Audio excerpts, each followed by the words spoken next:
Hi, Simon. This is Grammy. I'm going to read you a story about a peacock. And it's called 3 Hens and a Peacock. Written by Lester Laminack. Illustrated by Henry Cole. Look at those beautiful peacock feathers that somebody drew. And here we go. 3 hens and a peacock. Look at the farm. That's the setting for the story. Things were quiet on the Tuckers' farm. The cows chewed their cud. The hens clucked and pecked and laid their eggs. The hound stretched out on the porch, watching and listening. Once in a while, someone would stop by to buy tomatoes or corn, perhaps a quart of milk. Nothing unusual happened there until... You see the box that got dumped off the delivery van? Oh, until that peacock showed up. The cows and the hens and the old hound kept right on doing what they'd always done. But that peacock had never lived on a farm. He had no idea what to do. So he spread his fancy feathers and set to shrieking.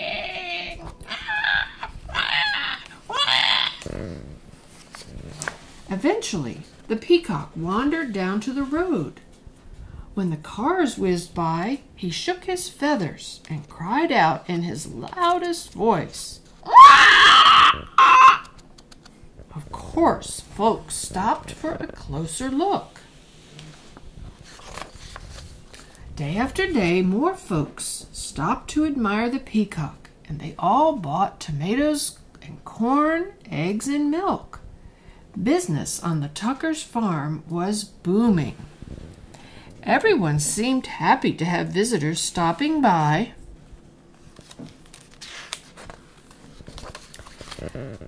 But trouble was brewing in the hen house. The hens were squawking and clucking and flapping their wings. We do all the work around here. I'd like to see that peacock lay one single egg. Exactly. He just struts him round and screaming. I suppose fancy feathers are more important than laying eggs. That lazy peacock gets all the attention and we do all the work. Do you think the peacock heard them gossiping? And do you think the hound dog and the cows heard that? Grumbling and complaining and whining? Oh, I do. The peacock had heard every word. For days he moped about, moaning and groaning. I wish I could be more useful around here. Humph! Clucked one hen. The others ruffled their feathers. The old hound stretched and slowly raised his head. Why not let the peacock stay here to be useful while you hens take the glamorous job down by the road? Look at the faces of the chickens. They like this idea. The 3 hens began clucking to one another. Oh, what a wonderful plan. Yes, it's a fabulous idea. Oh, ladies, we simply must fancy up our feathers tonight. And nothing but our brightest beads, bangles, and bows. We'll stop traffic for sure. Why, you girls know I can strut with the best of them. The peacock perked up. Let's do it, he declared. Tomorrow I'll stay here, sit on a nest, and cluck. And we'll get all gussied up, said the hens. We'll be so glamorous. Oh, look at how pretty they look, Simon. At sunrise the next morning, the hens strutted down to the road. The peacock marched right to the hen house and poked his head inside. The hens flocked by the road waiting for a car. When they saw one approaching, they clucked and squawked, quack, quack, look at us, quack, quack, and flapped their wings in a flurry of feathers. But every car whizzed on, right on by. The peacock sucked in his tummy and wiggled from left to right, trying to squeeze through the tiny henhouse door. His front half was in. His back half was out. He was too big. Down the road, those hens tried every chicken trick they knew. Still, no cars stopped. Do they look a little bit silly, making a totem pole? They don't look very comfortable either. Finally, the peacock made it into the hen house. He held his breath and pushed with all his might. But no matter how he tried, he could not lay a single egg. Not one. The old hound stretched out on the porch, watching and listening.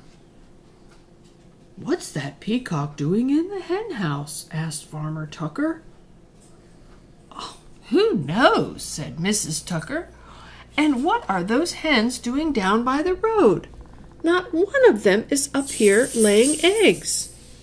"Well, the way things are going, we aren't likely to have anyone buying eggs today," said Farmer Tucker.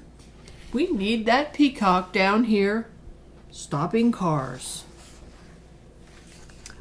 When the peacock heard that, he smiled the biggest smile you ever saw on a bird's beak.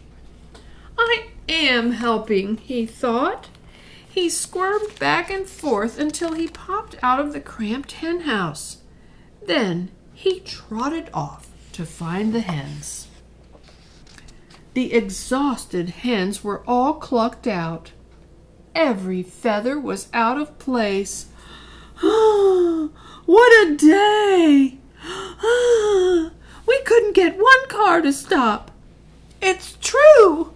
Why, most of them didn't even slow down." The peacock met the hens as they trudged up the road. "I can tell you, I'm no good at laying eggs," he said.